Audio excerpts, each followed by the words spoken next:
अधरं मधुरं वदनं मधुरं नयनं मधुरं हसितं मधुरं। प्यारे बच्चों, आप सभी का स्वागत है। आज हम लोग पेशी वॉइस की सीरीज को आगे बढ़ा रहे हैं और हम आपके साथ मिलकर पढ़ने वाले हैं इंपेरेटिव सेंटेंस का पेशी वॉइस। अब इस पेशी वॉइस के टॉपिक को समझने से पहले आपको तो ये समझना पड़ेगा कि ये इंपेरेटिव सेंटेंस क्या है। सबसे पहली बड़ी बात तो ये हो जाती है, ठीक। जैसे अगर मैं आपको बोलूं कि पेशी वॉइस की सीरीज हम लोग पढ़ रहे हैं, आपको पहले बेसिक पढ़ाया गया, फिर एडवांस पढ़ाया जा रहा है। अब यहाँ पर सबसे बड़ी बात ये आ जाती है कि पेशी वॉइस तो हम पढ़ रहे हैं सर, ठीक है, बहुत ही अच्छी बात है, कोनो दिक्कत नहीं है, पर समस्या है सर कि इंपेरेटिव सेंटेंस क्या है वो बता दीजिए। तो इंग्लिश ग्रामर में टोटल आपको 6 सेंटेंस मिलते हैं, 6 सेंटेंस। पहला हो जाता है आपका पॉजिटिव, आप भी साथ में काउंट करते चले। पहला क्या हो जाता है बेटा? पॉजिटिव का। और दूसरा क्या हो जाता है? पॉजिटिव का जस्ट अपोजिट नेगेटिव हो जाता है। तीसरा हो जाता है हमारा इंट्रागेटिव। चौथा हो जाता है इंपेरेटिव। पांचवा हो जाता है ऑप्टेटिव। और जो लास्ट वाला हो जाता है वो हो जाता है एक्सक्लेमेटरी सेंटेंस। तो आज हम आपके साथ में मिलकर डिस्कस करने वाले हैं चौथे नंबर का सेंटेंस, इंपेरेटिव सेंटेंस का पेशी वॉइस। अब आप सबसे पहले इस इंपेरेटिव सेंटेंस को समझ लीजिए। तो इंपेरेटिव सेंटेंस जो होता है वो 2 भागों में बंटता है। एक होता है ऑर्डर वाला और एक हो जाता है आपका रिक्वेस्ट मोड।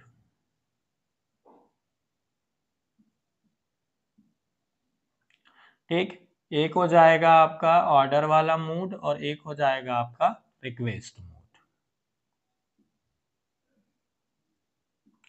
अब ये क्या है हम इसको समझ लेते हैं। आपने सुना होगा प्लीज वाले सेंटेंस, प्लीज हेल्प मी ऐसा कहकर, ठीक। तो जो रिक्वेस्ट वाला सेंटेंस होता है, जैसे हम अपने एज वाले को और हमारे से जो एज से जो है छोटे जो होते हैं उनको हम लोग ऑर्डर दे देते हैं। जैसे हम मैं बोला अपने छोटे भाई को कि छोटू पानी लाना मेरे लिए ऐसे कहकर, ये हमारा जो है ऑर्डर के अंतर्गत आ जाएगा। और वही अगर हमको मम्मी को या बड़े भैया को अगर अपने को बोलना है, पापा वगैरह को कि पानी ला दो ऐसे के, तो हम लोग पानी ला दो या पानी लाओ ऐसा हम लोग नहीं बोलते। हम लोग क्या बोलते हैं जनरली बताइए? हम लोग बोलते हैं कि पानी ला दीजिए कहकर।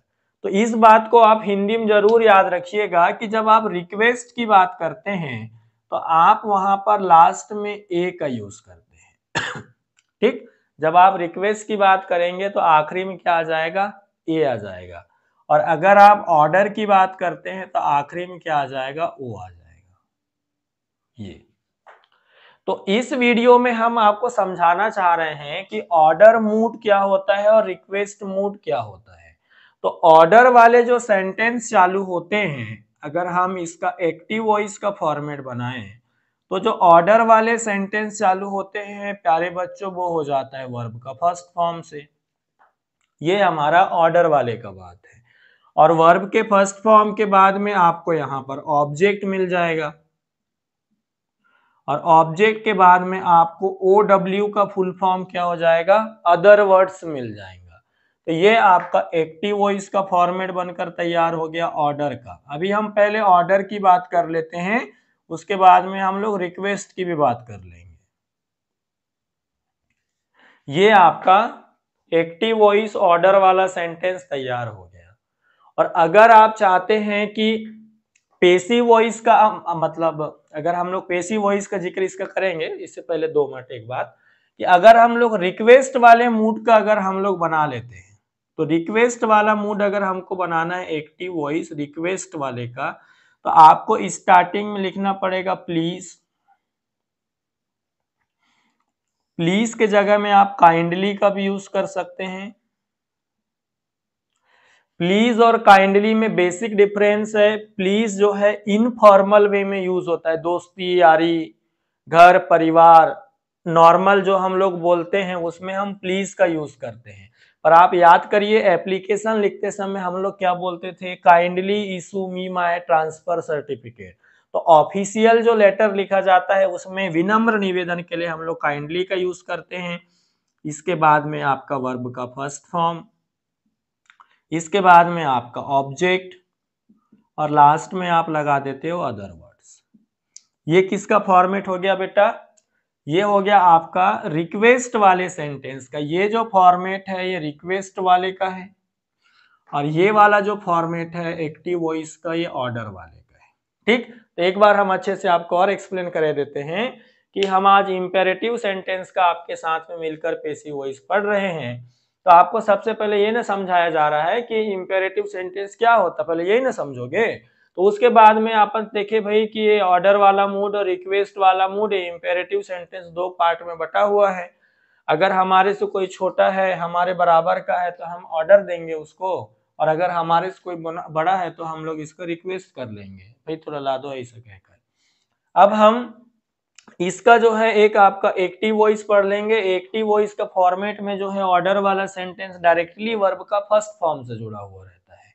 ठीक, इसमें जो सब्जेक्ट छुपा रहता है वो यू होता है, क्योंकि हम सामने वाले को ऑर्डर देते हैं। तो सब्जेक्ट जो है इनडायरेक्टली इसमें छुपा हुआ रहता है यू के नाम पे, सेकेंड पर्सन। ठीक, रिक्वेस्ट वाले मूड में प्यारे बच्चों आप प्लीज और काइंडली लगा देंगे, बाकी सब मैटर सॉर्ट आउट हो जाएगा। बिल्कुल कोई दिक्कत नहीं है, यहां तक बिल्कुल क्लियर कट।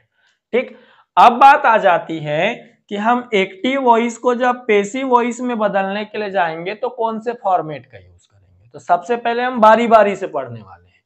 पहले हम ऑर्डर वाले सेंटेंस का देखेंगे एक्टिव से पैसिव, और फिर उसके बाद में हम देखेंगे रिक्वेस्ट वाले सेंटेंस का एक्टिव से पैसिव। ठीक है, क्लियर है। तो चलो अब हम लोग चालू कर रहे हैं ऑर्डर वाले सेंटेंस का एक्टिव से पैसिव। तो अब आप लोग हेडिंग ले लीजिए, ऑर्डर मूड वाले सेंटेंस का एक्टिव से पैसिव बनाना। ठीक, अब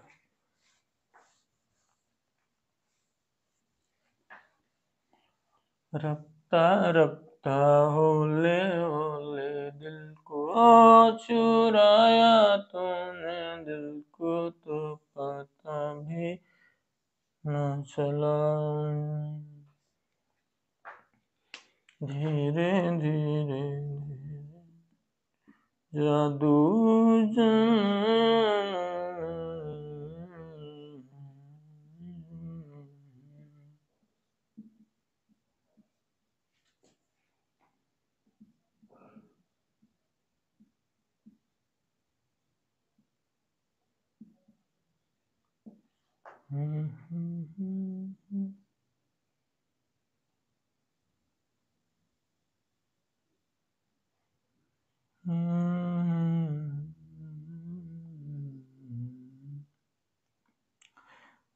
ये आपका पैसिव वॉइस का फॉर्मेट तैयार हो गया। सबसे पहले लेट लिखना है, लेट के बाद में आपको ऑब्जेक्ट लिखना है, फिर बी लिखना है, फिर वर्ब की थर्ड फॉर्म, और लास्ट में आएगा आपका अदर वर्ड। तो देखिए एक एग्जांपल ट्राई कर रहे हैं।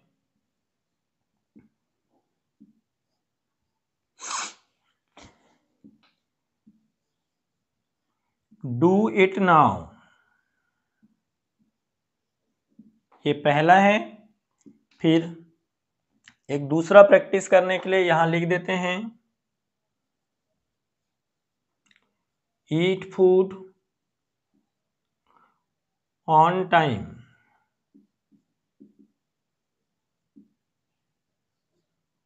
एक तीसरा लिख देते हैं,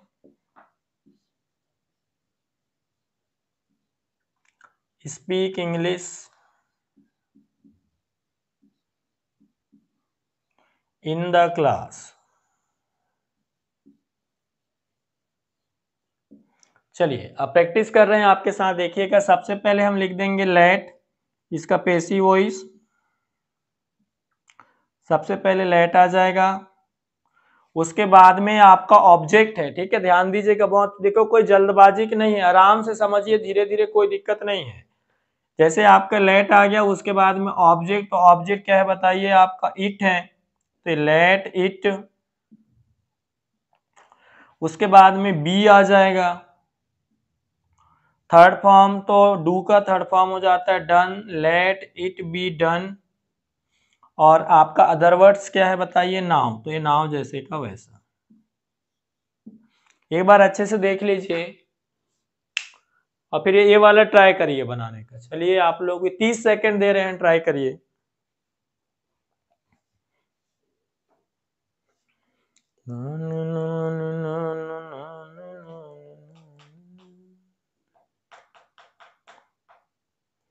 चांद ने कहा चांदनी की कसम, नहीं नहीं नहीं।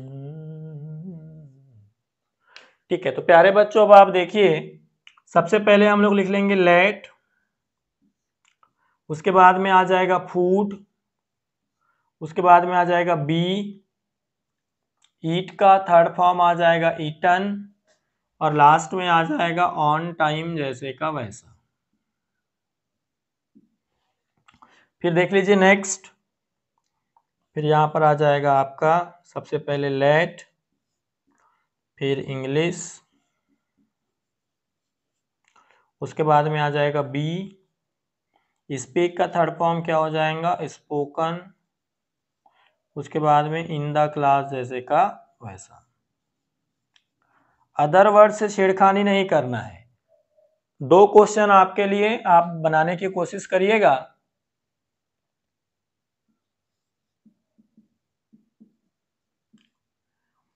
फिनिश वर्क टुडे, एक क्वेश्चन है फिनिश वर्क टुडे, और एक रहेगा call me after the class. ये 2 क्वेश्चन आपके लिए आज हम लोगों ने फाइनली आपके साथ मिलकर इंपेरेटिव सेंटेंस के बारे में डिस्कस कर रहे हैं। इससे पहले आपको टोटल 10 पार्ट में वीडियो मिल गया होगा। आप अगर प्लेलिस्ट में जाके चेक करेंगे तो आपको पूरा बराबर सब बराबर है। ठीक है, क्लियर।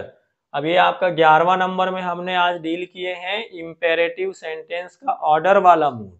अब नेक्स्ट पार्ट में हम डील करेंगे रिक्वेस्ट वाले मूड को। ठीक है बेटा, तब तक हम लोग मिलते हैं, बाय बाय।